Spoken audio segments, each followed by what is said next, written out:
Well, arrests were made this week in a deadly stabbing and a series of slashings in the subway. Although law enforcement continues to crack down on crime in the transit system, there's still lots of concerns when it comes to security on the trains and subway platforms.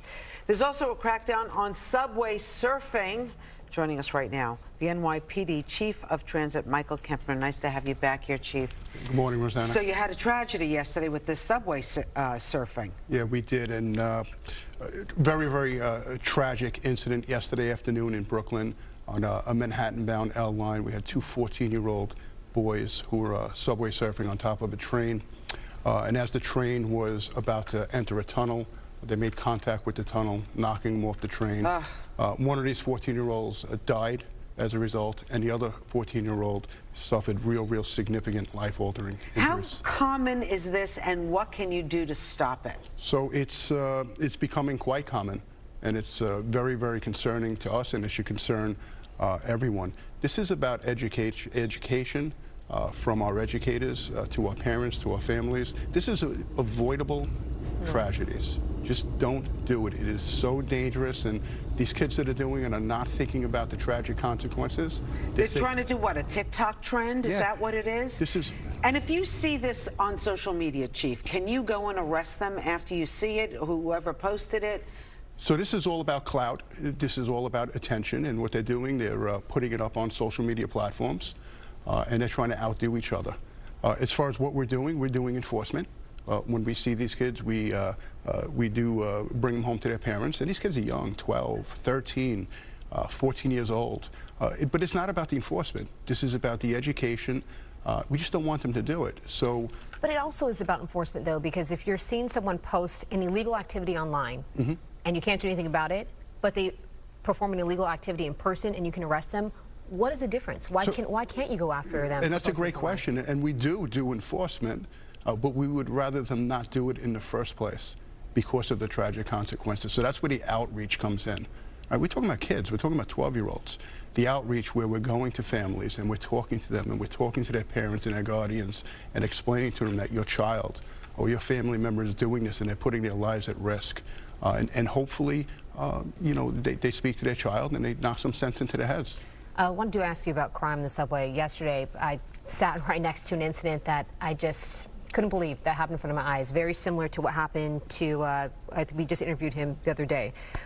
A man standing next to his girlfriend, a deranged man gets on the train, telling the guy and his girlfriend, I'm going to rape you. I'm going to rape your girlfriend. It's harassing them, saying that. And you're stuck in a train for a couple minutes, and I immediately ran off. But what is a guy supposed to do when a guy is telling his girlfriend, I'm going to rape you? That is a threatening statement. You could probably get very much in trouble for that, but nothing happens. Well, listen, these unfortunate incidents, and they occur, and these are challenges we face, but there's so many options or advice that I would give. And, you know, first and foremost, try and escape yourself or take yourself out of the situation. If it's on a subway car, step off at the next stop. If it's on a platform or a mezzanine area, go to a different area. But on the subway cars, there's also intercom buttons that you could push with a direct connection to the conductor. You could call 911. The MTA invested a lot of money in Wi-Fi. Very good Wi-Fi system with its connections. But the name of the game is try and defuse it. I would avoid eye contact and step away. Let me just ask you, because we just talked about this incident. You know, the woman filming a guy saying some derogatory things to her. He punched her in the face. Like what? It's kind of difficult. This was yesterday? This was yesterday. Well, I would get the police immediately. Call the police. And step away, try to defuse the situation, find a police officer, talk to a train conductor. Each train conductor has immediate access to the police. And listen, I know your viewers, we have increased our personnel and our deployment in the subway system in massive numbers. You know, as I sit here right now, we're upwards of about 1,000 additional cops deployed into the subway system to ensure safety. But Chief, you know, listen, as New Yorkers, the normal is you go on the train and you see someone who's got mental illness, and you're wondering to yourself, is this the person who's going to really go unhinged, or is just your average mentally ill person? I mean, this is what New Yorkers do every day. And Rosanna, this is the challenge, and here's what I suggest. Take a look on the train before, and if something seems a little off or you don't feel comfortable, don't step on that train. And here's what I also recommend. Call us if something seems off. Call the police. Let us get involved. Let us respond and triage the situation. Don't wait for a situation to get out of control before we're called. So, Chief, there's been a number of stabbings and pushings, as you know, and I know crime is going down on the subway, but we're still hearing about, 3 women randomly stabbed, and you're catching these people. Yeah. Some of them are fare beaters. Yeah. Are you going after fare beaters? What is the situation, or are you allowing that to continue to happen? No, we're not allowing it. And to answer your question, yes, absolutely. And this fare evasion topic is a key component to our deployment strategy. Fare evasion is important and has so much value for so many reasons. It's the first area and the last area that our riders see when they come and go. So we position cops there for that. It creates a sense of law and order.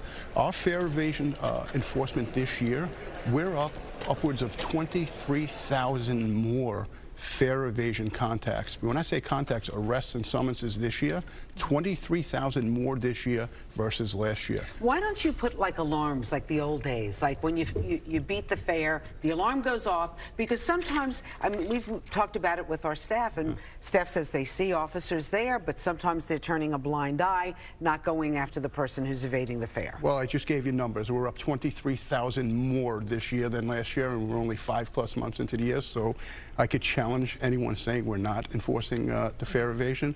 As far as the buzzers, hey, great idea. I'll bring that to the MTA because the MTA is in charge of that property. Interesting idea. Go old school. It worked, right? It scared the heck out of us if you tried to do something like that. More importantly than fare evasion is the quality of life that we're enforcing also. Our numbers are up dramatically. Even though those numbers are up, do you think that fare evasion slap on the wrist is something that really can deter people from stopping this action? I think it deters some, and I think, could there be stronger consequences? Yes. Have there been stronger consequences in the past for fare evasion versus now? Absolutely. And did you think that worked better? I'm sorry, so let me say this.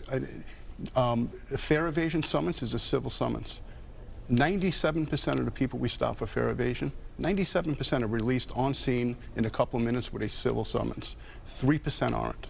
It's the 3% that are arrested, and those are the people that you don't want to release. Those are the people with warrants or they have weapons on them. Gotcha. Let's talk about that guy that was recently arrested for stabbing 3 different women. Okay. Where is he now? Is he out? Is he in jail? Where is he? Yeah, he's in jail, and that's where he should be for... what do we know about him? Well, we know he's dangerous. He's a danger to society. What he did was shocking on so many levels, and he scared people. And to be quite frank, it was shocking to us as well. Is he a repeat offender? Does he have any priors? Yes, he's known to the police, yes. And he's out? Not right now? No, he was arrested based on excellent police work. He was arrested from transit cops that we had an image of him that saw him on a street in Upper Manhattan on 2nd Avenue and recognized him, and they grabbed him and placed him under arrest. And we think he was about to leave town. And why do I say that? Because he had a bag on him. And he was wearing a very distinct shirt during those stabbings, and he had the shirt in the bag with him. So it's him, and there's no immediate plans on him being released. Well, great work for your men and women being able to catch him. Well, lastly, you have a daughter. I do. Who rides Ashley. the subway. Yeah. How do you feel about her riding the subway? So listen, my daughter rides the subway, so I have an active interest in subway safety.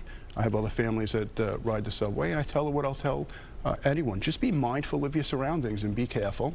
Look around. Don't have your heads buried in your phones. You could walk on a subway car right now. There could be 20 people. All 20 of them are staring on their phones. Keep periodically look up. Be aware of your surroundings. If something seems off, trust your gut instinct and go to a different area. And call the police if you feel concerned about something. Do not wait for something to rise up to a bigger level. Great advice. NYPD Chief of Transit, Michael Kemper, thank you so much for coming on Good Day New York, and thank you for trying to secure the subway because, my kids ride it too, and they've had, you know, close calls as well. And it's, like I said, it's a normal for a New Yorker when you get on the subway. Listen, New York City, our riders should be very, very, count their blessings. These are the greatest cops in the world patrolling, and their goal is to keep them safe. Well, thank you for our hats as well. Oh, we're look sporting at those you. on the subway. Okay. Don't mess with me. That's better than a Yankee hat. There we go. Thank you so much.